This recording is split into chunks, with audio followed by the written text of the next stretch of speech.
আসসালামু আলাইকুম। আমি ইঞ্জিনিয়ার মোহাম্মদ রাশেদুল ইসলাম। আজকে আমি পাইল ফাউন্ডেশন সম্পর্কে কিছুটা আলোচনা করব।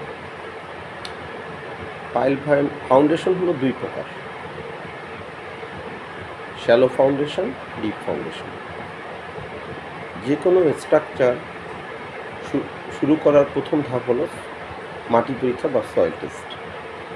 মাটি পরীক্ষা করার পরে জিওটেকনিক্যাল ইঞ্জিনিয়ার যদি সাজেশন দেয় যে এখানে ডিপ ফাউন্ডেশন করা লাগবে, তাহলে আমরা সাধারণত পাইল ফাউন্ডেশনের কথাই চিন্তা করি। কখন আমরা পাইল ফাউন্ডেশনের কথা চিন্তা করি? যখন আমরা 8 থেকে 10 ফিটের মধ্যে সয়েলের ব্যারিং ক্যাপাসিটি খুব ভালো পাই না, তখন আমরা পাইল ফাউন্ডেশনের কথা চিন্তা করে থাকি। পাইল ফাউন্ডেশন কিভাবে কাজ করে বা পাইল ফাউন্ডেশন কী? আমাদের যে কোনো স্ট্রাকচার অথবা যদি আমরা একটা বিল্ডিংয়ের কথাও চিন্তা করি, তাহলে বিল্ডিংয়ের টোটাল লোডটাকে আমরা মাটির যে কোনো একটা লেভেলে ওটাকে আমরা ডিসচার্জ করতে চাই। যদি আমরা মাটির 6 থেকে 7 ফিট নিচে সয়েলের ব্যারিং ক্যাপাসিটি ভালো পাই, তাহলে আমরা সেইখানেই শ্যালো ফাউন্ডেশন করে বিল্ডিংটাকে করার চেষ্টা করি। কিন্তু যদি আমরা দেখি যে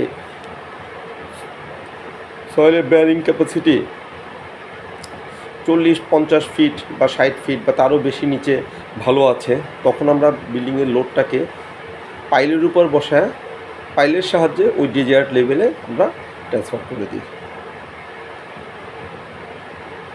এখন পাইলের লোডটাকে আমরা ডিজায়ার্ড লেভেলে ট্রান্সফার করলে পাইল দুইটা লোড এখানে পায়। একটা হলো পাইলের যখন যে স্তরে আমরা সয়েলের যে ডিজায়ার্ড লেভেলে ছেড়ে দিই, সেখানে অ্যান্ড বেয়ারিংয়ের কারণে সে একটা রেসিস্ট্যান্স পায়।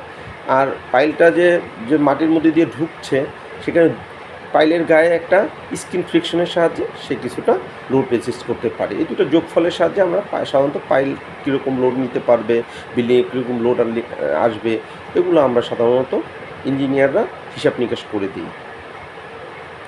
এখানে কিন্তু আসলে কোনো মুখস্থ কোনো কথা বা কাজ নাই। এখানে সম্পূর্ণটাই একটা ইঞ্জিনিয়ারিং, সম্পূর্ণটাই লোড ক্যালকুলেশনের উপরে ডিপেন্ড করে। অনেক ক্ষেত্রে এরকম দেখা যায় যে আমরা অনেক সময় অনেক মিস্ত্রির কথায় আমরা কোথাও একটা, কোথাও দুইটা, কোথাও 3টা পাইল দেই। মিস্ত্রি বলে দিল যে এখানে 40 ফিট পাইল করা লাগবে, আমরা সেখানে 40 ফিট করি, সয়েল টেস্টের কোনো কিছুর বালাই করি না। কিন্তু এমনও দেখা যায় যে পাশাপাশি দুইটা প্লটের সয়েল ক্যারেক্টারিস্টিক ভিন্ন ভিন্ন থাকে।